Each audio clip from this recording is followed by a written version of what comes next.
आप देख रहे हैं न्यूज नाउ 24/7 ताज़ा खबरों के लिए हमारे साथ बने रहें। ये कल प्रधानमंत्री मोदी जी ने सारी दुनिया को ये बताया कि उनको महात्मा गांधी के बारे में रिचर्ड एटनबर्ग की फिल्म देखने के बाद पता चला। मुझे हंसी आती है कि एक फिल्म देने के बाद दुनिया को महात्मा गांधी जी का परिचय हुआ। ये कहना एक प्रधानमंत्री जी के लिए मैं समझता हूँ क्या अज्ञान समझूं, या वो पढ़े नहीं महात्मा गांधी के बारे में। जो वो लोग आज़ादी पाए उन लोगों को सबको मालूम है, लेकिन किस वजह से हमारे देश के प्रधानमंत्री ये बात कही, ये मुझे बहुत आश्चर्य लग रहा है। और ऐसा ही हो सकता है जैसा महात्मा गांधी जी जो काम किए, जो कहे उसके बारे में पता नहीं है, तो मैं समझता हूँ संविधान के बारे में भी उनको पता नहीं होगा। मोदी जी सब कहते हैं, लेकिन महंगाई, बेरोजगारी, किसानों की बदहाली, आर्थिक असमानता, संवैधानिक संस्थाओं का दुरुपयोग जैसे मुद्दे को जनता के बीच लेकर गई, और यही मुद्दे समस्त विपक्ष के मुद्दे बने और जनता ने हमें इन पर खुलकर समर्थन दिया। कांग्रेस अध्यक्ष मल्लिकार्जुन खड़गे ने कहा, पीएम मोदी ने सारी दुनिया को ये बताया कि उनको गांधी के बारे में पिक्चर देखने के बाद पता चला। हंसी आती है, गांधी जी को सारी दुनिया जानती है। यूएन से लेकर हर जगह वो हैं। गांधी जी दुनिया में लोगों की प्रेरणा है। अगर महात्मा गांधी के बारे में मोदी जी को पता नहीं तो संविधान के बारे में भी पता नहीं होगा। उन्होंने आगे कहा, ये चुनाव हमेशा याद रखा जाएगा। जाति धर्म वर्ग छोड़कर पूरा देश संविधान को बचाने के लिए सामने आया है। हमने मुद्दों पर वोट मांगा है। पीएम मोदी के 15 दिन के भाषण में 232 बार उन्होंने कांग्रेस का नाम लिया, 700 बार मोदी का नाम लिया, 573 इंडिया गठबंधन का नाम लिया, लेकिन बेरोजगार शब्द एक बार भी अपने भाषण में नहीं लिया। पीएम ने 421 बार मंदिर मस्जिद के बारे में बात की और 224 बार पाकिस्तान की बात की है। वहीं कांग्रेस नेता और वायनाड से सांसद राहुल गांधी ने वीडियो जारी कर पीएम मोदी पर हमला बोला। राहुल गांधी ने कहा, वो गांधी जी को नहीं समझते, वो गोसे को समझते हैं और गोसे के रास्ते को अपनाते हैं। गांधी जी पूरी दुनिया के लिए प्रेरणा थे। Martin Luther king junior, Nelson Mandela, Albert Einstein, ये सब लोग गांधी जी से प्रेरित हुए। हिंदुस्तान में करोड़ों लोग गांधी जी का रास्ता अपनाते हैं, अहिंसा और सत्य के रास्ते पर चलते हैं। लड़ाई सत्य असत्य, हिंसा और अहिंसा के बीच है। हिंसा और असत्य को समझने वाले लोग अहिंसा और सत्य को नहीं समझते हैं। दुनिया में महात्मा गांधी एक बहुत बड़े महान आत्मा थे। क्या इस 75 साल में हमारी जिम्मेवारी नहीं थी क्या कि पूरी दुनिया महात्मा गांधी को जाने? कोई नहीं जानता, माफ करना मुझे। पहली बार जब गांधी फिल्म बनी तब दुनिया में क्यूरियोसिटी हुई, अच्छा ये क्या, कौन है? हमने नहीं किया जी। शाखाओं में जिनकी वर्ल्ड व्यू बनती है वो गांधी जी को नहीं समझ सकते, वो गोडसे को समझते हैं, गोडसे के रास्ते को अपनाते हैं। गांधी जी पूरी दुनिया के लिए एक इंस्पिरेशन थे। Martin Luther king junior, Nelson Mandela, Albert Einstein, ये सब लोग गांधी से इंस्पायर हुए। हिंदुस्तान में करोड़ों लोग गांधी का रास्ता अपनाते हैं, अहिंसा और सत्य के रास्ते पे चलते हैं। लड़ाई सत्य और असत्य के बीच में है, हिंसा और अहिंसा के बीच में है। हिंसा के लोग, असत्य के लोग ना अहिंसा को समझ सकते हैं ना सत्य को समझते हैं। धन्यवाद। ये कल प्रधानमंत्री मोदी जी ने सारी दुनिया को ये बताया कि उनको महात्मा गांधी के बारे में रिचर्ड एटनबर्ग की फिल्म देखने के बाद पता चला। मुझे हंसी आती है कि एक फिल्म देने के बाद दुनिया को महात्मा गांधी जी का परिचय हुआ, ये कहना एक प्रधानमंत्री जी के लिए मैं समझता हूँ क्या अज्ञान समझो, या वो पढ़े नहीं महात्मा गांधी के बारे में। कम से कम हमारे वक्त तो ये था कि नॉन डिटेल था महात्मा गांधी जी के ऊपर, और अगर पढ़ते या पढ़े होंगे मेरे को मालूम नहीं, ये ऐसी बातें नहीं बोल सकते थे। सारी दुनिया जानती है महात्मा गांधी जी को, यूएनओ के सामने स्टैच्यूज है, और जैसा कि बहुत से नेता लोग महात्मा गांधी जी का गुणगान करके कम से कम 80-90 देशों में उनकी स्टैचू है।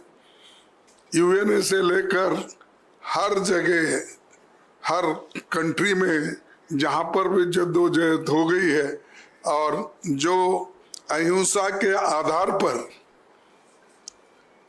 जो लोग आज़ादी पाए, उन लोगों को सबको मालूम है। लेकिन किस वजह से हमारे देश के प्रधानमंत्री ये बात कही, ये मुझे बहुत आश्चर्य लग रहा है। और ऐसा ही हो सकता है जैसा महात्मा गांधी जी जो काम किए, जो कहे, उसके बारे में पता नहीं है, तो मैं समझता हूँ संविधान के बारे में भी उनको पता नहीं होगा, नहीं तो ऐसा बातें बोलते नहीं थे।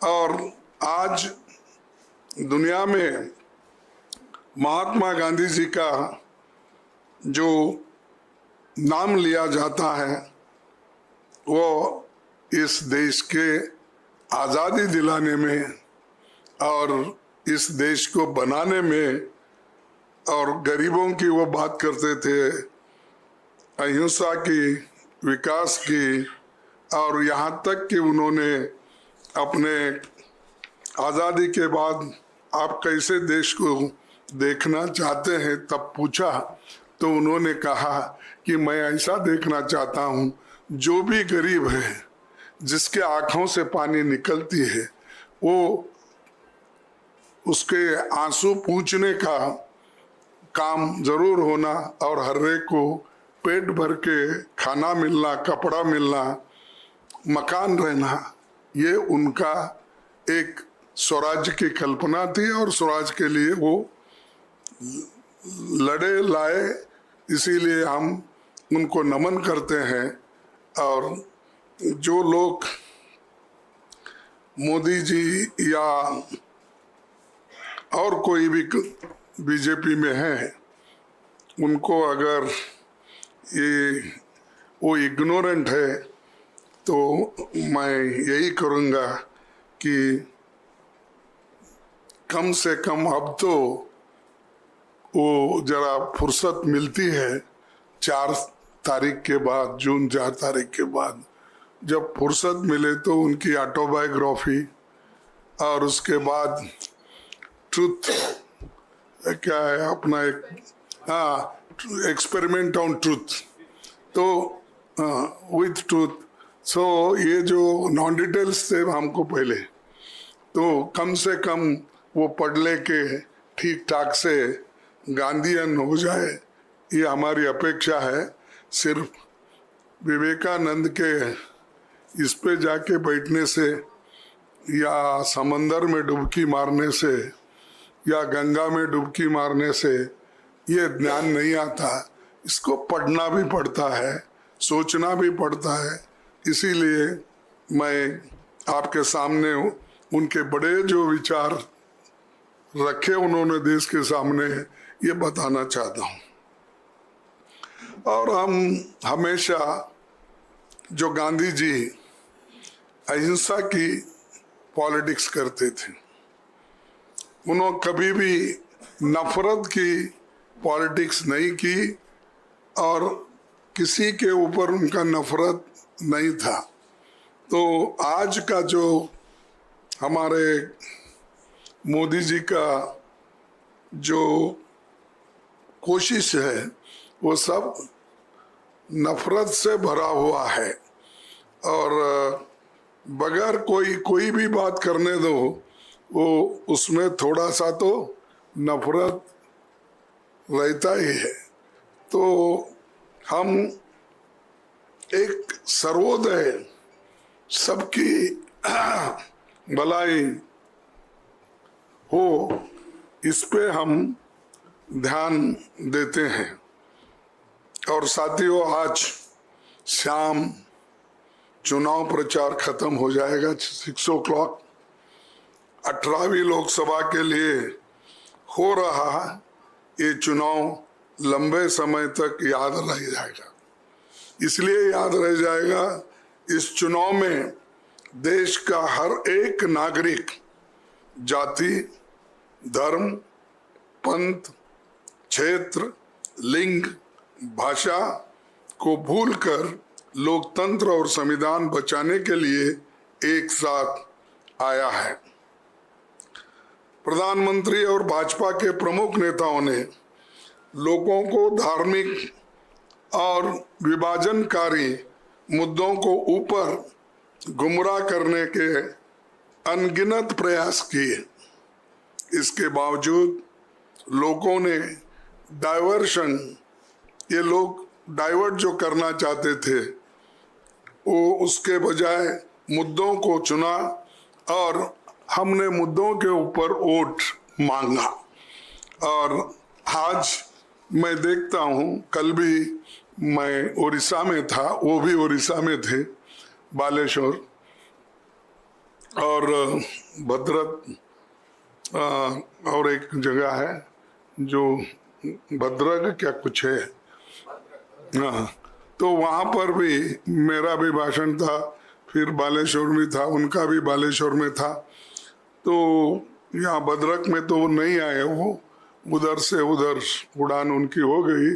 मेरे को 1 घंटा परेशानी उठानी पड़ी, क्योंकि जब तक वो नहीं उड़ते मैं नहीं उड़ सकता। तो फिर भी वहाँ हम बैठे रहे कार में।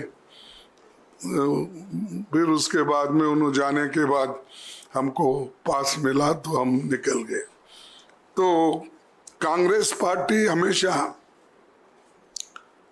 जो सोचती है जनता के समस्या को लेके सोचती है और करती भी है काम, और हम करके भी दिखाए। आपको मालूम है, जब सोनिया गांधी जी चेयरपर्सन थी और मनमोहन सिंह जी जब हमारे प्राइम मिनिस्टर थे, बहुत सी गरीबों के लिए हमने स्कीम लाए।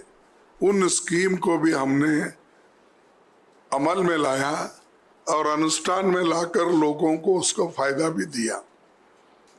और मोदी जी सब कहते हैं, लेकिन महंगाई, बेरोजगारी, किसानों की बदहाली, आर्थिक असमानता, संवैधानिक संस्थाओं का दुरुपयोग जैसे मुद्दे को जनता के बीच लेकर गई, और यही मुद्दे समस्त विपक्ष के मुद्दे बने और जनता ने हमें इन पर खुलकर समर्थन दिया। मैं इस मौके पर सभी नागरिकों को, इंडिया गठबंधन के सभी कार्यकर्ताओं को और कांग्रेस के अपने सभी साथियों को बधाई देता हूं, जो निडर होकर अपने इलाकों में सत्ता बल और धन बल के खिलाफ लोकतंत्र के लिए वो खड़े हुए और संविधान की रक्षा के लिए वो खड़े हो गए। इसके विपरीत अगर सत्ताधारी दल भाजपा का कैंपेन देखेंगे और प्रधानमंत्री जी की बात करेंगे तो उन्होंने पिछले 15 दिन के भाषण अगर आप उठा के देखेंगे तो मैं 15 दिन के अंदर ही वो मेरे को कितने गालियां दिए, मेरी पार्टी को, दूसरों को कितना बोले, अपने लिए क्या बोले, मैं थोड़ा आपको सैंपल बताता हूं। 15 दिन के भाषण में 232 बार कांग्रेस का नाम लिया, 758 बार मोदी शब्द का प्रयोग किया गया। खुद की रेस हम बोले सो नहीं है, खुद ही उन्होंने अपने भाषण में ये शब्द इतने बार अपने नाम उन्होंने लिया। 573 बार इंडिया गठबंधन और विपक्षी पार्टियों को, जिससे पता चलता है, विपक्षी पार्टियों की बात की एक बार भी महंगाई और बेरोजगार बात नहीं की। यानी दूसरे चीजें उन्होंने बोली, मोदी का नाम हुआ, हमारा हुआ, गठबंधन का हुआ, लेकिन बेरोजगारी के बारे में एक शब्द भी अपने भाषण में उन्होंने नहीं बोला। तो ये दर्शाता है कि मुद्दों को उन्होंने अलग कर दिया, सिर्फ अपना नाम लेना, प्रचार करना, ये काम उन्होंने करते रहे। उसके बाद में ये कांग्रेस पार्टी की सबसे बड़ी चुनौती थी, चुनाव के ठीक पहले हमारे पार्टी के खाते बंद कर दिए और जो हमने पैसा डोनेशन के रूप में हमको जो मिला था और हमारे रिटर्न में फाइल करने में जो थोड़ा सा लेट हुआ, तो उन्होंने कम से कम 135 करोड़ रुपए हम पे सीधा उन्होंने केस किया और उसके अलावा हमारे जो अकाउंट भी उन्होंने बंद कर दिया ताकि हम इलेक्शन में उसका इस्तेमाल नहीं करेंगे। यही हमारे साथ में दूसरे पार्टियों के साथ भी उन्होंने ऐसा ही किया। ऐसा किसी सत्ताधारी दल और सरकार ने इस देश में विपक्षी दलों के साथ कभी नहीं किया था।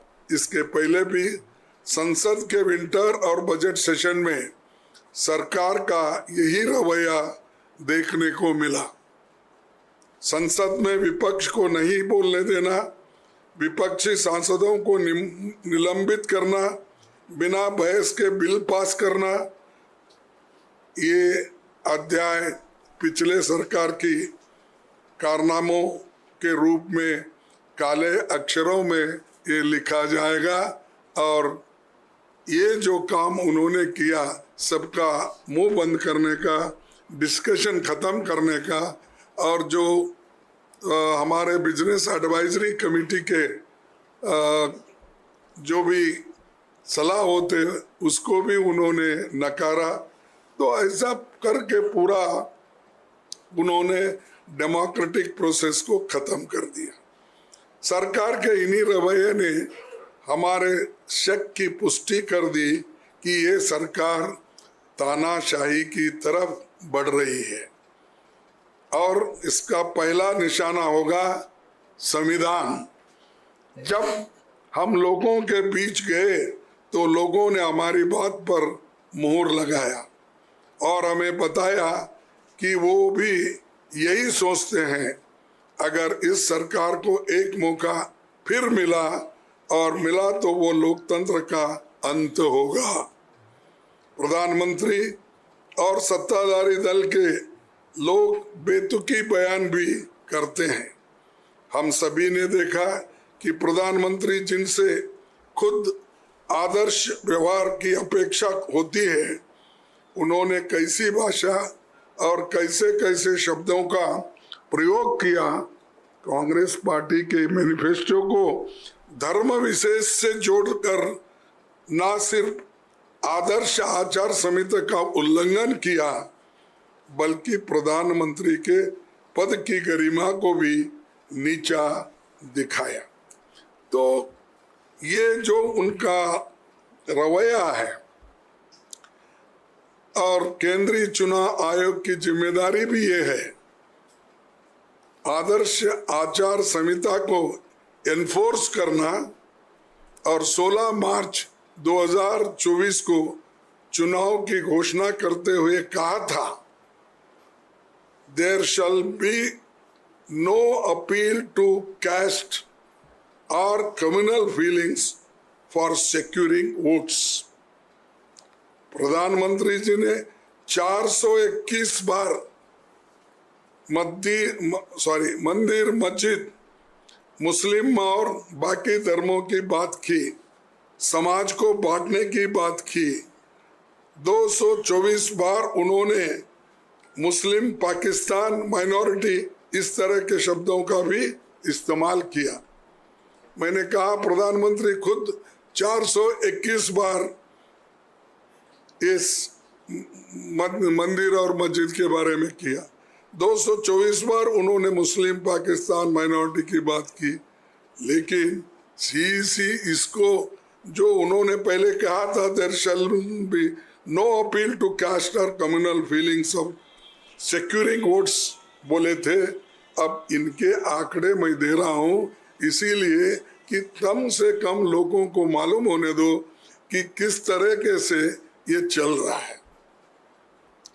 और केंद्रीय चुनाव आयोग के जिम्मेदार इसके लिए वो भी जिम्मेवारी है और आचरण का निष्पक्ष आकलन प्रत्येक भारतीय की अंतरात्मा या आने वाला समय ही कर पाएगा। आखिरी में जो सबसे महत्वपूर्ण बात कहना ये जरूरी है कि एक बार बाबा साहब अंबेडकर अपने संविधान सभा के आखिरी स्पीच का अंश मैं पढ़ता हूं जो उन्होंने कहा था। भक्ति in religion may be a road to the salvation of the soul. Bhakti in religion may be a road to the salvation of the soul. But bhakti in politics, bhakti or hero worship in a sure road to degradation and eventual dictatorship. ये बात constituent assembly के speech में, आखिरी speech में ये बाबा साहब अंबेडकर ने दोहराया था। और ये भक्ति और हीरो वर्शिप जो चल रही है इसमें तो आखिरी ये सभी लोग मिलके डिक्टेटरशिप इस देश में लाना चाहते हैं। और प्रधानमंत्री जी द्वारा खुद को अब भगवान का अवतार भी मान रहे हैं, बताने का प्रयास उनके लोगों ने कर रहे हैं। मैं किसी का नाम नहीं लेना चाहता हूं, सब लोग उनके प्रेसिडेंट से लेकर उनके कैंडिडेट्स और सभी ने उनको एक भगवान का स्वरूप दे रहे हैं और इसीलिए वो खुद को भी भगवान समझ रहे हैं। तो ये जो चीजें हैं और आप देखे हैं, सुने हैं या आप सब जानते हैं, फिर भी हम आपको इसलिए बता रहे हैं कि कम से कम देश के सभी जनता को ये मालूम होने दो कि आज के प्रधानमंत्री किस ढंग से वो अपनी बात रख रहे जनता के सामने और कैसा अंधभक्ति, अंधश्रद्धा को बढ़ावा दे रहे हैं। हमें विश्वास है कि 4 जून 2024 को इस देश में जनता एक नई वैकल्पिक सरकार का जनादेश देगी। हमें विश्वास है कि 4 जून 2024 को इस देश में जनता एक नई वैकल्पिक सरकार का जनादेश देगी। इसीलिए 2 बार पढ़ा मैं। इंडिया गठबंधन पूर्ण बहुमत की सरकार बनाएगा और हम सभी मिलकर यूपीए 1 और यूपीए के तर्ज पर इस देश को एक इंक्लूसिव, नेशनलिस्टिक, डेवलपमेंटल सरकार देंगे और सभी को साथ लेकर हम आगे बढ़ेंगे। आपको यह वीडियो पसंद आया हो तो इसे लाइक करें, हमारे चैनल को सब्सक्राइब करें